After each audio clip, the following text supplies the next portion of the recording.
Continuando agora, vou passar essa batata quente, como as mulheres hoje estão protagonizando. Doutora Vânia Abreu, minha colega advogada, mãe, 3 filhos. Ela falou que um conversa com ela, 2 não conversam, né? E como é que é essa história aí, doutora Vânia? E também trabalha com essa questão de conflito, de mediação, de conciliação, além do seu papel de coach, de evangélica, de atividade na igreja. Como é que você tem trabalhado isso aí no dia a dia, na prática, Vânia?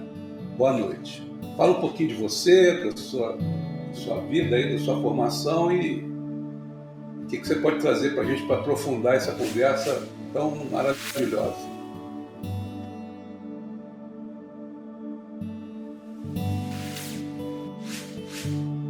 Fala, Vânia. Vocês estão me vendo bem, né? Então, sim. Tá. Eu sou Vânia Abreu, sou mediadora, sou advogada, sou isso tudo que você falou, mas a princípio eu estou muito perto da Maiara, que a gente tem que ter uma unidade com o Espírito Santo, né? A gente tem que ter essa certeza de que a gente não anda sozinho. Nós estamos envolvidos pelo amor de Deus o tempo todo, todo dia, toda hora. E eu sempre tinha essa curiosidade desde menina de saber, né? Tem alguém que rege o universo. E aos 23 anos eu tive encontro com Deus. Eu achei que a minha vida começou a ter sentido, ter propósito. E eu comecei a experimentar, ter experiências espirituais fortes. Eu também gosto da área pentecostal, eu sempre vejo os dons do Espírito Santo com muita leveza, não vejo com uma divisão entre a igreja. Acho que os dons do Espírito Santo, eles têm que ser livres na igreja. Não importa muito qual é a denominação, acho que a gente pode ter essa certeza de que no céu não temos uma denominação escrita, só entra aqui se for tal denominação. Eu sou aquela advogada que foi criada para conversar com outra pessoa como se a outra pessoa fosse inimiga, né? A gente é dominado por ser adversário um do outro. Na verdade, nós não somos adversários, nós somos uma unidade, sim. Nós precisamos entender que precisamos uns dos outros, que estamos aqui no mundo, mas não é para opor ao outro, é para se integrar com as ideias, com os sentimentos, sabe? E ter esse envolvimento. O ser humano precisa de outro ser humano em todas as áreas, nas profissões mais diversas, na criatividade, nas invenções, no amor, no abraço. Não existe tecnologia que nos ajude se a gente não tiver o convívio, né? Nós estávamos falando nos bastidores isso. Falta amor, falta calor, falta envolvimento e, infelizmente, o mundo está precisando dessa demonstração de amor, de carinho, de afeto. Eu, nessa minha busca interior pela transformação profissional e não satisfação de estar vendo o outro como adversário, eu me deparei com o Instituto da Mediação. Apesar dele ser bem falado já nos Estados Unidos e na Europa desde a década de 70 e 80, mas chegou para nós em 2010. E em 2017 eu tive acesso ao curso. Eu estava passando por momentos de conflitos muito grandes, eu cheguei a me divorciar em 2021. E, infelizmente, a nossa unidade familiar foi quebrada, mas eu tinha no meu coração que a minha unidade poderia ser restaurada de outra maneira. Apesar de não caminhar junto, na mesma casa, como um casal, nós não somos adversários. E eu peguei todas as ferramentas da mediação e apliquei na minha vida. E eu digo com o coração aberto, que realmente funciona. Realmente funciona a gente querer o bem do próximo, a gente está perto da pessoa que a gente ama, mesmo que não seja da maneira como você planejou. É uma nova realidade familiar que está à nossa frente, assim também como é uma nova realidade desse tempo de viver Cristo na igreja, seja qual denominação for, seja qual vertente do cristianismo você esteja seguindo, nós podemos caminhar juntos, nós podemos ser um só. E não existe casamento se não existe 3 pontas, né? Eclesiastes fala que é o cordão de 3 voltas, ninguém pode destruir. E é realmente isso. Cristo tem que estar no meio de um casamento, no meio da igreja, no meio dos irmãos, porque Ele é o nosso chiclete, Ele é o nosso grude, Ele é a nossa cola. Sem Jesus, nós não conseguimos nos unir. Ele veio para isso. O apóstolo Paulo diz que nós temos o ministério da reconciliação. E isso é muito importante. Todos nós entendemos que nós fazemos parte de uma grande pintura e cada um tem uma pecinha para encaixar. Então, tratar o outro como adversário é você fazer mal a si mesmo. É como se você estivesse se batendo na sua própria carne. E isso traz consequências muito piores para a sociedade e devastadoras para as próximas gerações. Então, se a gente fomenta o ódio, se a gente fomenta a divisão, sabe, a mentira, a manipulação, nós estamos tratando o outro como se ele fosse um objeto. E Deus não quer isso de nós. Deus quer que a gente nos ame. Jesus disse que se a gente amar uns aos outros, todo mundo vai saber que ele veio. Então, como saber que Jesus veio, pisou na terra, morreu na cruz e ressuscitou ao 3º dia, se não o amor entre os irmãos, né? Ele não veio instituir uma religião, ele veio instituir um caminho para o Pai. Um pai que quer intimidade com seus filhos, um pai que quer gozar do relacionamento com seus filhos. Não é um pai que divide, eu gosto mais desse filho, esse aqui não entra, esse aqui eu não quero saber. Não, não é verdade. Deus não é assim. Deus trata a gente com muito amor, carinho. E todos os dias a gente acorda, a gente precisa agradecer, porque estamos vivos, estamos com saúde. E quem não estiver com saúde, que a gente ore uns pelos outros, Deus possa curá-lo. Os dons de cura estão aí no mundo. Tem coisas impossíveis que os médicos estão vendo a cada dia acontecer. Pessoas que não andavam voltaram a andar, pessoas que não falavam começaram a falar. Então, tem milagres acontecendo diariamente. Apesar das notícias hoje serem notícias bem tristes, o noticiário está mais cheio de desgraças do que de graça, de amor. E, infelizmente, planta o medo e o ódio na vida dos seus irmãos. E o apóstolo João diz que o amor lança fora todo medo. Mas que amor é esse? Não é um amor erótico, não é um amor entre um homem e uma mulher, é o amor de Deus. O amor de Deus é que lança o medo fora. E muitas pessoas têm medo de se comunicar. Muitas pessoas têm medo de botar os seus sentimentos para fora. E quando a pessoa tem medo, o que ela faz? Ela se reserva a não dizer aquilo que ela está sentindo. E isso atrapalha a escutativa, né? O tema de hoje é manejo do silêncio, escutativa, o perdão, a conciliação. Isso faz parte da fala, da troca, de convivência, da educação de passar aquilo que você está sentindo. Então, as pessoas não querem mais transmitir, comunicar os seus sentimentos, porque nós somos, queridos, você que está nos ouvindo, um iceberg, sabe?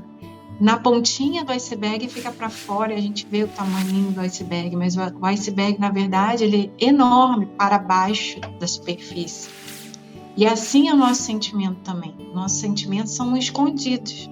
Está sempre por trás dos sentimentos antigos, geracionais, dificuldades familiares, é uma disfunção total dentro dos lares e da nossa cultura de falar que os homens não podem chorar, ou então que as mulheres estão fazendo drama.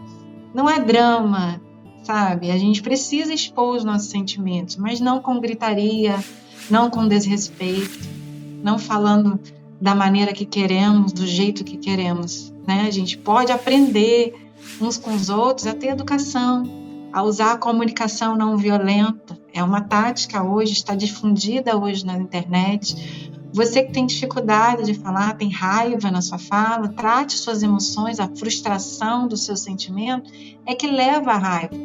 E muitas vezes, quando a pessoa na infância não teve esse amor de pai, esse amor de mãe, de zelo, de cuidado, e transmite para a sociedade essa frustração.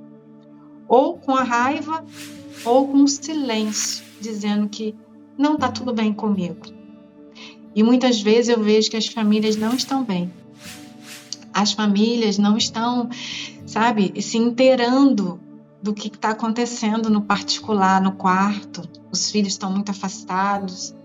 O diálogo está sendo encerrado mais cedo, ou a falta dele, porque chegamos cansados, queremos ficar na internet, curtir um momento de lazer, mas atrapalhamos a dinâmica familiar quando não transmitimos o amor através da comunicação. Elogiar uma pessoa que fez algo bom, dizer com carinho aquilo que não foi tão bom, porque a gente às vezes exalta o negativo, mas não fala o positivo e não comunica isso com empatia. Não fala com as pessoas e não espera a pessoa terminar. Nós aqui estamos transmitindo cada um a sua fala, não tem interrupção. Ou seja, o raciocínio de uma pessoa está tendo terminado. A Maiara terminou dela e eu vou terminar o meu e vocês estão podendo nos ouvir. E é assim que é a dinâmica familiar. É um fala, o outro escuta. Não escuta achando que no particular é contra você. O outro está transmitindo um sentimento. Não é contra a gente mesmo. A gente precisa entender isso. Eu não estou recebendo uma fala, uma crítica. Às vezes tem mais a ver com o que a pessoa está transmitindo do que conosco. Então não leva para o pessoal, não leva, para o negativo. A pessoa só está transbordando um sentimento. Acolha esse sentimento, fala, olha, eu entendo o seu lado, mas nesse momento nós somos irmãos, nós precisamos chegar a um consenso. E eu trabalho isso diariamente. Como chegar a um acordo? Amós 3 diz assim, andarão dois se não tiver acordo? Uma família vai andar junto se não tiver acordo? Uma diocese, uma igreja, irmãos em Cristo vão andar juntos se não puder ouvir o que o outro tem a dizer? Na verdade, não tem entendimento quando não tem comunicação assertiva, quando não tem uma fala de amor uns para com os outros. Essa prática da vida cristã, ela precisa voltar aos lares, voltar às famílias, voltar na educação de base, como tratar o seu pequeno, como tratar os seus pais. Muitas vezes o adolescente raivoso, rebelde, não quer ouvir o que o pai e a mãe têm a dizer. E os perigos do mundo levam os pais a fazer coisas, difíceis da criança entender. Brené Brown é uma psicóloga de Harvard, ela disse assim, não precisamos ser assustadores quando estamos assustados. Então, se o pai e a mãe, ou às vezes um pastor, um líder da igreja, ou um padre, qualquer pessoa que está vendo uma situação difícil e está com medo daquilo virar algo terrível, que divida aquele ambiente, não precisamos fazer coisas assustadoras, não precisamos enraivecer, usar de violência, gritar, jogar coisas no chão, bater porta. A gente pode se comunicar, a gente pode exercer a comunicação, a gente pode se esforçar para se comunicar. E isso é uma maturidade do ser humano, isso é ensinável, a gente consegue aprender diariamente. Transmitir o que sentimos não precisa ser um tabu. Se houver diálogo dentro de casa, dentro das comunidades, entre os irmãos, se eu puder comunicar algo que eu senti, que eu tive de experiência, talvez a experiência de dom de língua seja assustador para uns, mas se for comunicado da maneira adequada, talvez não seja tão assustador assim. Talvez o dom de socorrer mendigos na rua e colocar dentro de sua própria casa não seja assustador se a pessoa conseguir falar exatamente, olha, eu sinto no meu coração que eu tenho um chamado para tratar de moradores de rua. É assim, se comunicando, falando do amor de Deus, é que a gente consegue chegar no caminho coerente, um caminho de justiça, porque o que Cristo diz o tempo todo é que nós conseguimos acessar o reino de Deus através da justiça. O que é a justiça? É executar com nossas obras o amor de Deus na terra. Nós não queremos a justiça imposta. É aquele amor que Deus vai transmitindo conosco a cada dia, entendendo que o outro é amoroso, o outro é vivo, o outro também tem suas debilidades e limitações. Né? Um irmão em Cristo, talvez de uma comunidade mais humilde, precise mais de atenção, determinados intelectos cognitivos. Talvez o outro que é mais inteligente precisa de outros fatos para poder entender melhor aquele movimento na nossa, né, dinâmica da igreja. Então precisamos comunicar isso. Isso é muito importante. Essa comunicação de estar um ligado ao outro, não como adversário, não como o nosso algoz, sabe? É o nosso inimigo. A mediação fez de mim uma pessoa, cada dia, buscando mais entendimento. Esse entendimento é de usar o outro a nosso favor, juntar a minha ideia e a ideia do outro. E aí vamos executar um plano em comum. Isso é algo que me deixa muito feliz como advogada. Eu, no direito normal e tradicional, eu não tinha esse acesso. E eu queria muito ter essa satisfação de ter uma justiça dentro da nossa sociedade. E foi exatamente isso, aprender técnicas, aprender o diálogo, aprender com a comunicação, essa parte de unir ideias, de unir propósitos e de unir experiências. Cada um tem uma contribuição a dar para o bem comum, porque Cristo é grande demais para a gente limitar a nossa visão. A minha visão é pequena ainda do que Deus é. Eu preciso do outro irmão para me ajudar a ver como Deus é maravilhoso, amplo, magnífico, lindo, cheio de percepções diferentes, sentimentos, sensações diferentes, sabe? Eu não vejo uma dificuldade, porque tem uma pluralidade enorme de denominações, é muita isso, é muito aquilo. Eu acho ótimo. Nós somos 8 bilhões de pessoas, né? A gente estava comentando sobre isso. E que maravilha que temos denominações diferentes, que temos lugares diferentes, que temos visões, porque as pessoas se completam, sabe? Nós podemos ser amplos, maiores, mais inteligentes se a gente aprender com o nosso próximo. A gente pode, em todo momento, ficar perto de Deus quando estamos juntos do outro.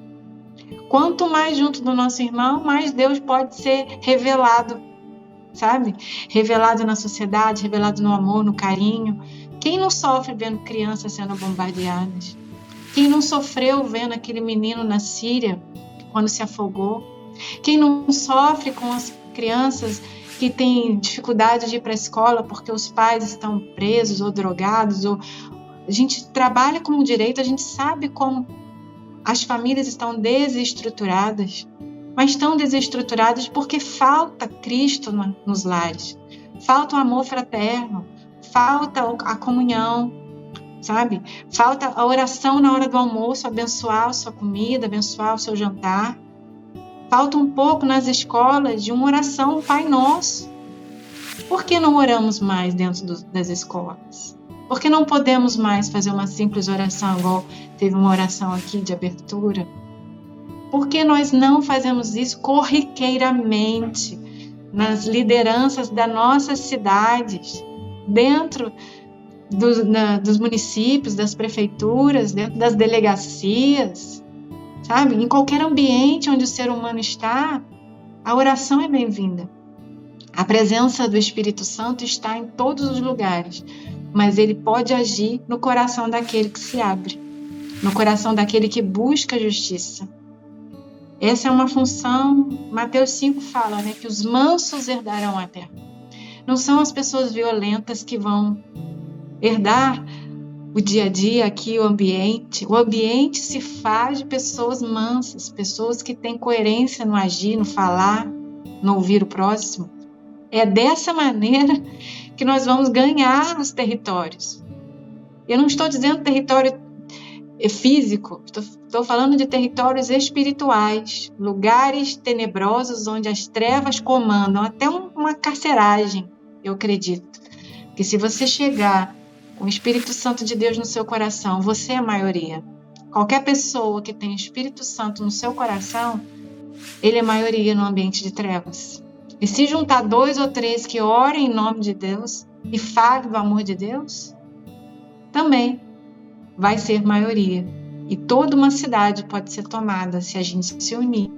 Agora, se a gente se dividir, houver fofoca, divisões, houver discussões, ideologias, e houver confronto de ideias com violência, nós vamos perder força, porque o maligno ou as forças malignas que regem o mundo, que é muito mais fácil você ser mal do que ser bom, é mais a carne, depois do pecado, fica tendendo a sair de perto da presença de Deus. Então é mais fácil você fazer o que todo mundo faz. Fazer o que as pessoas não fazem é fazer com amor, fazer conforme Deus determina na palavra. É mais complicado, sim, exige mais esforço humano, mas é recompensador quando todas as pessoas que estão à nossa volta podem exercer o amor ao próximo e podem ficar perto uns dos outros através dessa transferência, se transbordar do Espírito Santo. Eu me lembro bem quando fiz uma oração para uma menina com câncer e ela estava muito abalada porque ela tinha recebido uma notícia de ser adotada. E ela ficou tão triste e aquilo virou um câncer e foi rapidamente operada. E eu estava orando. Por quê? Porque precisamos do perdão. Nós não sabemos a circunstância que houve esse tipo de abandono. Eu sou mãe de 3, muito provavelmente não teria coragem. Mas eu não estava na pele dessa moça. Eu não sei por que abandonou o seu filho. Eu não sei qual a circunstância. Paremos hoje de julgar uns aos outros, de dizer que o outro faria diferente no lugar do fulano, do ciclano. Não é verdade. Nós não estamos, como os americanos falam, nos sapatos do outro. Nós não caminhamos as milhas do outro. Nós não podemos dizer que estamos melhores ou piores que o outro, porque não sabemos como ele foi criado, a experiência de vida, os seus traumas, suas crenças. Então é muito difícil as pessoas só colocarem aquilo que elas estão vendo, porque ela está vendo, mas ela não sabe como chegou essa circunstância. Então hoje nós temos uma história muito difícil no nosso país, de desamor, de escravatura, de muitas partes históricas, de dificuldade nos negócios. Os brasileiros não são bem quistos lá fora para fazer negócios, porque muitas vezes tropeçamos nessas circunstâncias, na parte política, em todos os ambientes há uma dificuldade da gente como brasileiro ser assertivo. Mas nós podemos mudar a nossa circunstância no nosso lar, na nossa profissão. Se cada um colocar esse objetivo de ser honesto, de falar a verdade, de comunicar bem aquilo que deseja, sem agredir o outro, fica bem mais fácil da nossa mudança diária, não só nas próximas gerações, mas no nosso país, no nosso trabalho, onde a gente vive. A gente pode mudar as circunstâncias na vida e na vida do próximo se a gente se abrir. Então eu vejo que a mediação me ajudou a entender, através das ferramentas, como me comunicar melhor, como me portar melhor, para que as pessoas consigam entender a minha mensagem. Hoje eu estou nas redes sociais buscando exatamente isso. Eu busco inflar dentro das minhas redes sociais pessoas que venham comigo nessa pacificação da sociedade. Parar de questionar as atitudes dos outros e demonstrar um caminho. Jesus veio demonstrar o quê? Um caminho de excelência para falar com o Pai, e ter o Espírito Santo dentro do coração. Porque é o único que convence você de ter pecado, de ter feito coisas erradas, de estar andando fora do caminho de Deus, é o Espírito Santo. Não adianta ninguém nos apontar, botar o dedo na nossa cara. É Deus que nos convence. E é o Espírito Santo com liberdade dentro do nosso coração que vai fazer com que a gente seja convencido de que estamos errados. Então eu agradeço muito a oportunidade. Esse é um breve testemunho. Eu tive vários encontros especiais com Deus. Um deles eu até escrevi o livro, né? Posso falar, Eduardo, do livro? Posso, né? Então, eu escrevi o livro. Vocês estão vendo direitinho? Sim. Eu só estou vendo você, Eduardo. Então, o meu livro... então beleza. Eu estou feliz demais porque eu e 25 mulheres escrevemos nosso encontro com Deus nesse livro. E foi muito importante, porque aí eu consegui transmitir a minha ideia, aquilo que eu vi. Qual o nome do vídeo? Do livro? O livro é Mulheres Renovadas. Tá, vou pegar a capa aqui. Tá lá no meu Instagram. Eu tenho o YouTube também. E eu sempre transmito isso. É ensinar as pessoas que Deus é bom, que as circunstâncias ruins, elas podem mudar você, mas elas não podem mudar Deus. Deus continua sendo o mesmo. E Ele pode, a todo momento, trazer você para perto, se você abrir o teu coração. Então, eu agradeço, viu, Eduardo, Espero ter contribuído nesse dia. Espero ter dado meu testemunho aqui como cristã. Eu não sou evangélica, só. Eu sou cristã, eu sou de Deus. Eu vou em qualquer lugar. Se me chamar para ir na igreja, eu vou. Se me chamar para ir no outro, eu vou. Eu não tô... Onde Deus está, eu estou, entendeu? Eu não tenho esse negócio de preconceito, não. Acho que a gente dá mãos aos outros porque temos um inimigo comum, né? Um inimigo das nossas almas, aquele que quer ver o ser humano para baixo. E se a gente se unir, não vai ter nenhum inimigo que vai suportar, não, eu tenho certeza. É o divisor, né? Ele divide, se a gente unir, vencemos ele. Verdade. Ele não vai conseguir de jeito nenhum. Obrigada a vocês, gente. Não, e aonde dois, a Bíblia não fala, onde dois ou mais estiverem reunidos no meu nome, eu estarei lá, em qualquer lugar. O Padre Elias Wolff mesmo, ele diz, né? O Padre Elias Wolff, numa live que nós fizemos, ele disse que não é com a samaritana, né? Não é nem lá no monte, nem na planície que ele está. Espírito é verdade. Verdade, é Espírito. É isso aí, é isso que eu creio. Né? Bom, eu queria destacar aqui alguns pontos da sua fala que eu achei interessante. Você destacou que a sua vida realmente mudou nesse encontro pessoal com Deus. E você agora, no final, disse que você teve vários encontros pessoais com Deus. Ou seja, na conversa que a gente teve de bastidor, eu entendi que conforme a gente vai caminhando, vai evoluindo, a gente vai tendo novas experiências. O Espírito Santo, né?